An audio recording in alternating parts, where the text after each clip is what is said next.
First down Miami as they get set to start the drive. Ball game here. What do you think, Charles, the message was at halftime? Well, I think that they probably just looked at things and said, we're fortunate that this is a tie game. No need to panic. No need to change a whole lot.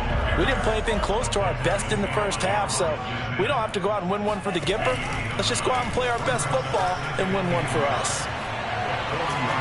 And he'll be brought down by the Colts. Credit the sack to the Oregon Duck, DeForest Buckner. It was a little bit of a surprise when DeForest Buckner was traded from the San Francisco 49ers to the Indianapolis Colts prior to the 2020 season, but it sure paid off for Indy. Named All-Pro for the first time with 9.5 sacks.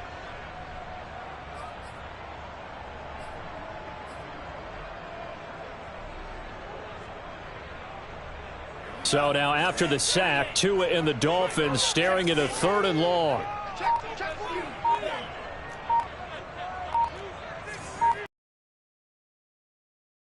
Into the air, Tagovailoa.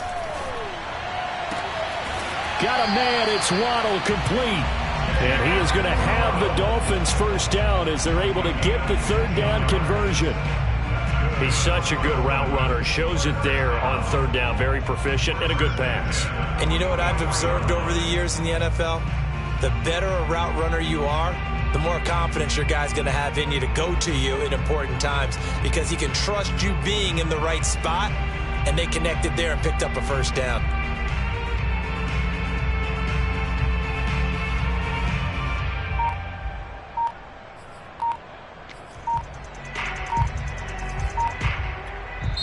Now with a play clock at 4, we're going to get a timeout call. Here we go. It's just their first, so 2 remaining as they burn one here in this 3rd quarter.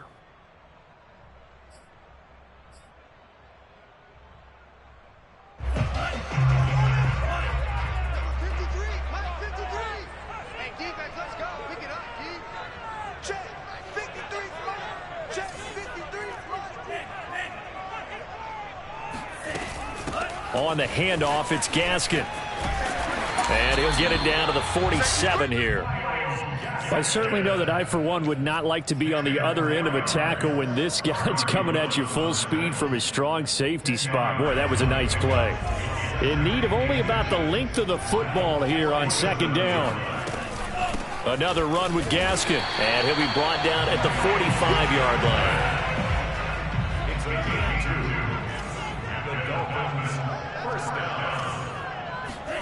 On play action, here's Tua. Escaping the pressure right, and he'll just get rid of it.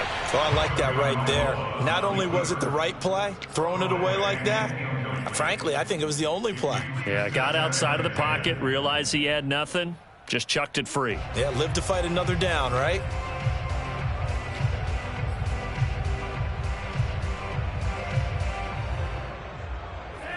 After the incomplete pass, here now is 2nd and 10.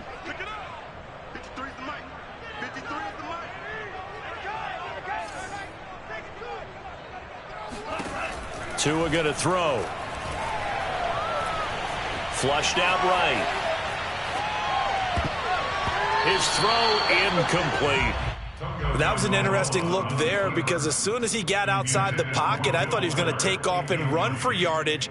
But what often happens now with these quarterbacks who can move, defenses want to try and keep bodies in front of them, and I think that discouraged him from taking off and made him try a pass downfield that fell incomplete. Throwing is Tagovailoa on 3rd down here. Got his man complete over the middle. That's Fuller. And he is going to have the Dolphins first down as they're able to get the 3rd down conversion. Well, that was a fun one to watch right there. A nice in-breaking route and plenty of room in the middle of the field. And he was able to get behind the linebackers and grab the completion for a really good pickup. And that one drops down, incomplete. Good coverage there, forced the ball free, and it's 2nd down. My first thought is surprise because that's one of the better tight ends around, and I've seen him pull in balls like this before. But how about a little credit to the defense forcing that incompletion?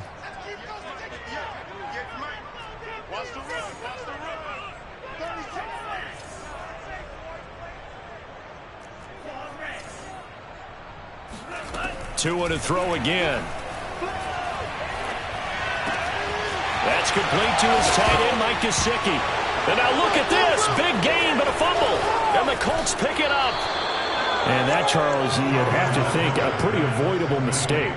You're exactly right about that, partner, because it all comes down to covering up the football. Look, turnovers are going to happen. They're inevitable.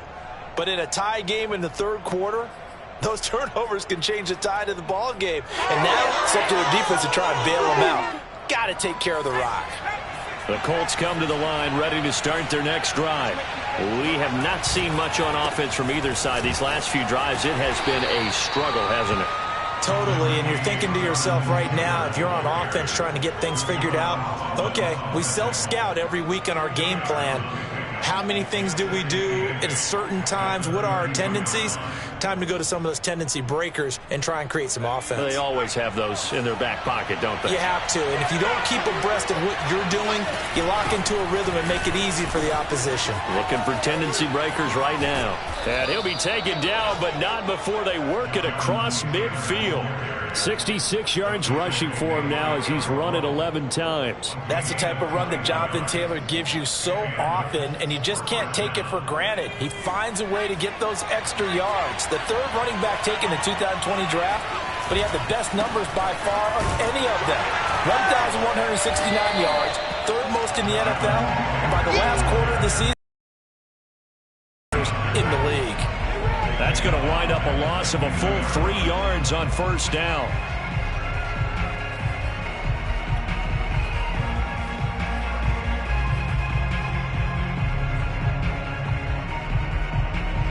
After the loss, they'll come up 2nd and 13. From the midfield stripe, they'll look to throw. Looking deep downfield. And that will be incomplete. Tried to dial up the long way out there, but it'll be 3rd down. Even without a ton of pressure in his face, it just shows how difficult it is to pick apart his own defense. Those guys are sitting back, and they're not playing receivers as much as they're playing the eyes of the quarterback and when he delivers the ball. An incomplete pass on that last play, and that means they'll need to come up with something here on 3rd down. To throw is Ehlinger. He'll find Taylor. That's complete. And he will get him down a couple yards shy of the first down marker. A nice tackle coming up from his free safety spot. And I believe that gain on 3rd and long changes things quite a bit because this would be a very long field goal. I wouldn't be surprised to see him go for it here. And unable to break away. They stop him a few yards shy. The Colts unable to convert here on 4th down. And the Dolphins defense is able to hold.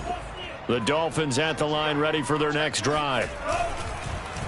The drive will commence with a run by Lindsey. And they're going to stop him right at the line of scrimmage. Just no cutback lane to be found whatsoever.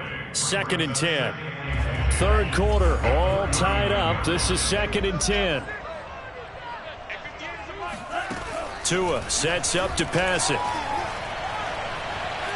Steps away to his left. Oh, and Tua going to be intercepted for the 3rd time. Picked off by Darius Leonard, the linebacker. Well, when he feels the pressure, naturally he likes going to his left, as most left-handed quarterbacks do. But this time he tries to let this go on the run, and it's going to wind up getting intercepted.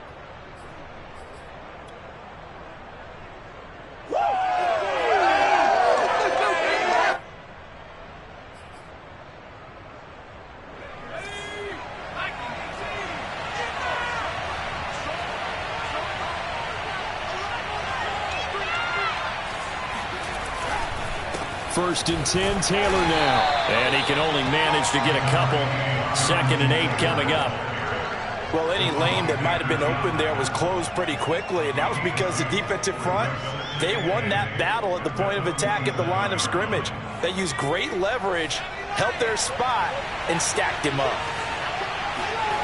On play action, Ehlinger. Ertz has it left side. And the tight end is certainly a position built to move the chains because they can control space underneath. If they've got good hands, then, of course, they're a dynamic target.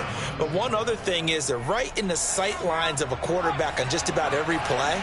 And that makes it easier for the quarterback to pick him out and deliver. Looking for Campbell downfield. And this one almost intercepted. Had a chance to come down with it in the end zone, but could not hang on. Not to force anything into coverage right there.